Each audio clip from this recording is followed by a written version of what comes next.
বন্ধুরা, আজকে আমি ওই পুঁই শাকের পাতার বড়া বানাবো, তাই আমি শুরু করি।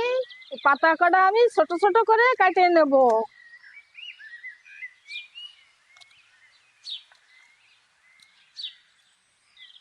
এবার আমি চাল কটা বাটিয়ে নিই।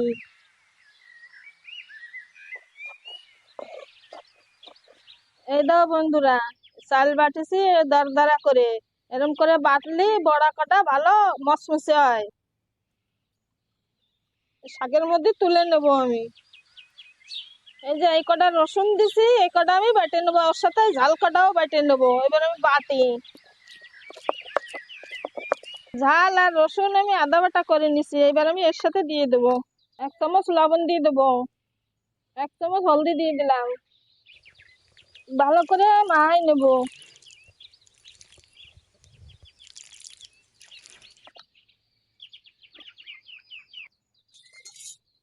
তেল গরম হয়ে গেছে, এবার দিয়ে দিচ্ছি।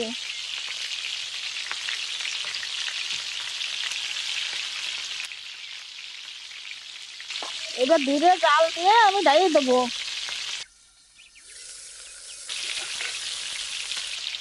এবার এই পিঠ আমি উল্টে দেবো।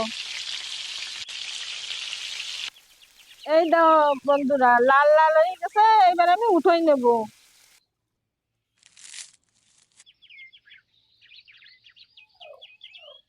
দারুন!